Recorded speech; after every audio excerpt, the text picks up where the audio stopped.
December 19th. We exist in a tradition of erased histories. Twitter has helped us tell our own story. We are sitting in history and making it. Ferguson. It doesn't matter what Black people do. We are walking targets just because. My biggest fear is I won't hear about the next Black man being killed by police, because it will be me. It's just another dead Black boy. No one's gonna care. That constantly kept coming down my timeline, and I just didn't believe it. All I had was my Twitter and my Facebook and my Tumblr and Instagram. And so I felt and I really believed that someone somewhere would care about what I was saying. When Trayvon died, I just had no clue what the news was. I didn't know what it was, and I didn't want that to be the story in St. Louis. This is the police department. This is not open board discussion. In a peaceful manner, you must disperse. CNN was sort of painting this picture about chaos. And Twitter and Instagram were painting a picture about pain. And it was that was sort of the call to action about, like, I at least want to stand with people. And then when I got in St. Louis, it became this thing about, like, I'm actually implicated in this too. The second night I got tear gassed, it was the first night of the curfew. And in that moment, I became a protester. On my way to support my brothers and sisters in the struggle and #Ferguson.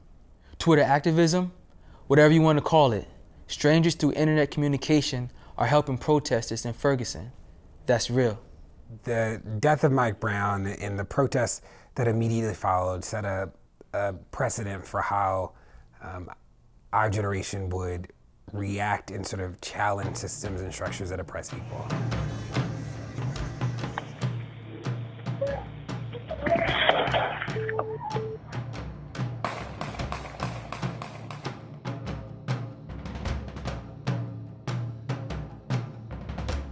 Go ahead and take your seatbelt off for me. I didn't even do that. Go ahead and take your seatbelt off. Stop. You mind putting out your cigarette, please? And then you I will light you up. Get out! Get over there. Right, yeah. Because she was a Black woman, she was labeled combative. If a white man, he'd be an American exercising his rights. #Sandra Bland. I remember writing this one, and, like, in my mind, I was just like, this white man. Okay. This white man literally just shot up a Black church in 2015. Officers didn't give a wounded Tamir medical attention, but gave a hungry Dylan Roof a sandwich from Burger King. #Tamir Rice. To the governor of this great state of Maryland. May 1st. We have brought the following charges. Officer Caesar Goodson is being charged with second-degree depraved heart murder. Involuntary I haven't cried in a long time in protest. But hearing the state's attorney say she heard the call, I've heard your calls read for no justice, no peace, got me. Your peace is sincerely needed as I work to deliver justice on behalf of Freddie Gray. In August of 2014, Black Twitter was not such a commodity as it is now, and everyone's so interested in it. I'm reminded that it was once illegal for Black people to assemble in this country, right? What is powerful about what people term Black Twitter is that, again, Twitter became a platform for us to talk to each other in ways that weren't mediated by dominant culture. A lot of us don't rely on the mass media. We rely on ourselves and rely on our own voices. We really rely on ourselves as authoritative figures and experts in our own lives and experts in what's going on in the streets. They discussed and debated the evidence among themselves before arriving at November 24th. exhaustive review of the evidence. The grand jury deliberated. Everybody want me to be calm. Do you know how them bullets hit my son? What they did to his body as they entered his body? Another non-indictment. Another declaration by America that Black life has no value.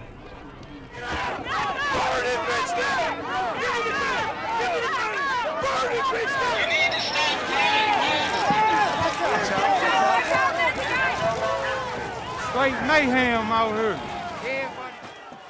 People were legitimately angry. They were legitimately angry. because you would try to have this conversation. It's like, yo, why are y'all doing this? Why are you doing this? Don't do this, you know?